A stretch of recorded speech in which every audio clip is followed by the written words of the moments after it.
Hello everyone, today's story is the Taiwanese series Out of Boundaries. After seeing too much sadness in the world, today we come to wash our eyes, warm our hearts, and feel the beauty of two-way love.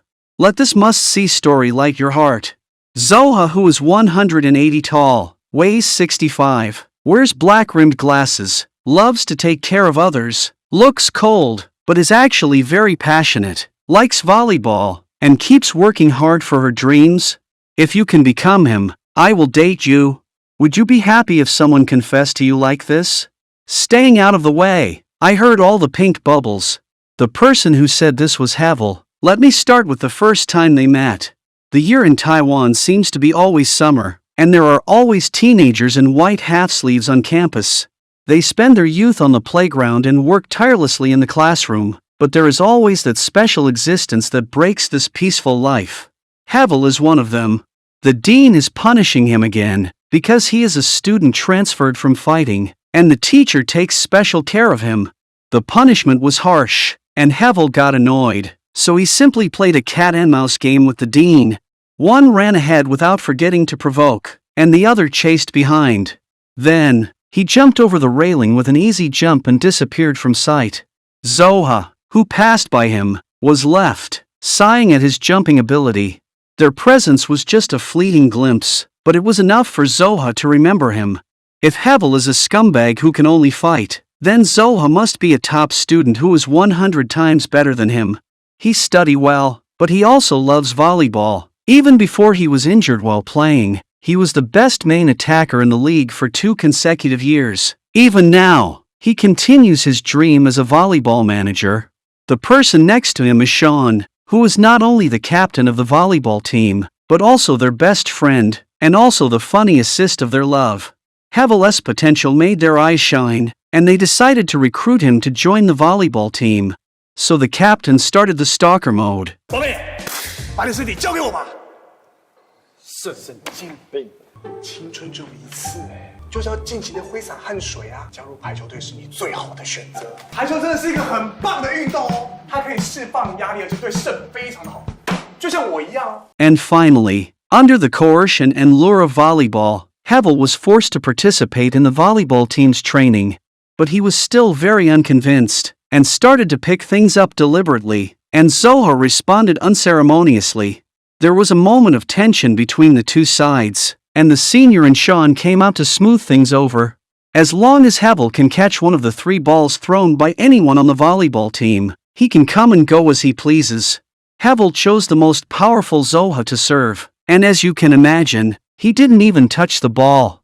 Zoha didn't hesitate to relapse the old injury, and wanted to teach Havel a lesson. Havel didn't study very well. He kept his promise. He decided to officially join the volleyball team. It's just that he is used to being free and undisciplined, and he is often absent from training.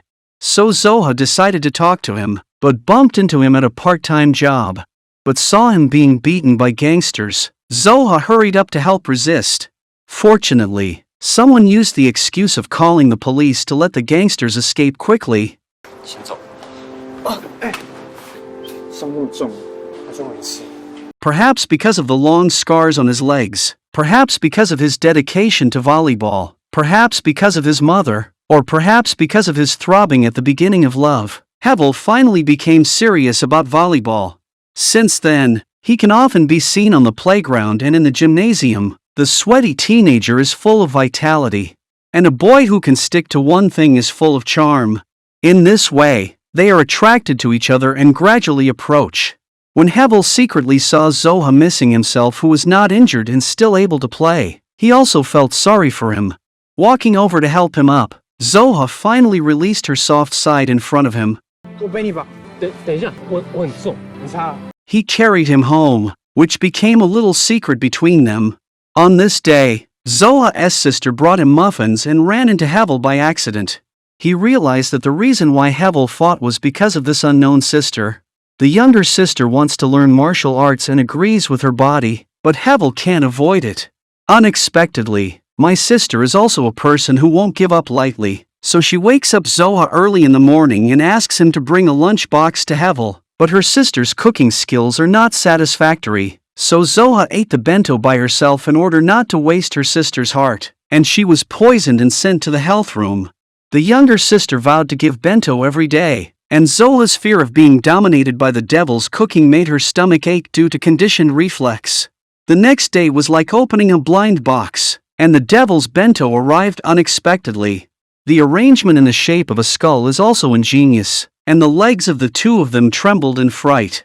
Zoha still wanted to suffer alone and silently like yesterday. Feeling distressed, Hevel took Zoha to the school kitchen, turned the poison into delicious food, and rejected his sister's love by the way. 告诉你妹，我跟她不可能。为什么？你有对象？谁？跟我说啊。总之，我跟你妹没有那种感。The volleyball league is just around the corner, and Zoha has won a training opportunity from the school on the condition that all players must pass the next exam. It was too difficult for Hevel. All his scores did not exceed 150 points. But Hevel was very happy because Zoha helped him with his homework. Accompanied by the afternoon sun and the sound of his lecturing, he couldn't help but look at the boy in front of him affectionately during this alone time. Maybe it was day and night dreaming, but Hevel actually dreamed that he was kissing Zoha, which frightened him to wake up from the dream. But he looked back and thought it seemed good, and continued to sleep peacefully. On this day, Hevel and Zoha discovered together that Hevel's best friend was following Paxton. After asking, they realized that he had liked this unrelated brother for a long time. Hevel took the opportunity to ask his heart. 那你有可能喜欢男生吗？喜欢的重点在于喜欢本身啊，不分男女。 The exam went well, and they finally got their wish to go to the training camp. At night, the boys sleep on the floor in a large room. In the middle of the night, Zoha's symptoms relapsed, and Hevel helped him with hot compresses, helped him lie down slowly, and helped him fall asleep. He helped him take off his glasses, gently fiddled with his hair, looked at his sleeping face, and was extremely happy in his heart. He watched. He fell asleep. When the first rays of sunlight hit his face in the morning, when Zoha opened his eyes and saw Hevel's face beside him, he was equally happy. He was afraid that he would be cold, so he quietly covered him with his clothes, and quietly watched him wake up from his dream. This is love, pure without impurities. On the other side, Homer also expressed his heart to the sleeping Paxton. What he didn't know was that Paxton wasn't asleep, and his thoughts were all in Paxton's heart. Homer getting more and more unhappy, Paxton dragged him on the rooftop to show his heart. 求你给我多一点时间好不好？ The day before the game, Zoha remembered that he hadn't taught Hevel the rules of the game. During the process of explaining the rules, hearing that he would never give up his dream no matter what, that persistence and bravery made Hevel couldn't help kissing Zoha. 我知道我越界了，但这不是比赛，我喜欢你。 The sudden confession made Zoha at a loss. He was afraid that his feelings would affect the game. This game is his hope of transforming from an athlete to a volleyball-related career. Failure would completely blow his confidence, so he cared too much, to the point of ignoring Hevel's feelings for him. Hevel ran away, and they didn't speak a word until the game started. When the coach asked Hevel to play, Zoha found him and told him to play seriously. But in the end the game was still not won, and Zoha realized that winning or losing a game is not the key. What he cares about is whether Hevel is safe or not. But he still couldn't formally express his feelings for Hevel. He often avoided him, and was forced by his sister to accompany him to resolve misunderstandings with Hevel. 我哥说你有喜欢的人了，不过我有自信，我的条件比他好，选我吧。我是白痴，我竟然以为你来找我就代表我还有机会。如果你能变成他，我就跟你交往。 The younger sister who was rejected was also very open-minded, as if she could afford it and let it go. But Zoha, as the older brother, was compared to him. Obviously he likes Hevel too, but he cares too much and dare not face his sincerity. Encouraged by his buddies and adults, he finally decided to cross the line and face his true inner thoughts. He and Hevel made an appointment to meet at the volleyball court, feeling nervous and looking forward to it. After a passionate confession, they kissed each other. In this world full of boundaries, they are crossing the rules of volleyball, and they are crossing the line across gender. They are transgressors who go beyond the mundane world and love you, and they bravely pursue their own happiness. The story ends here. One is a bad junior who should fight and transfer to another school, and the other is an excellent senior who retired due to injury.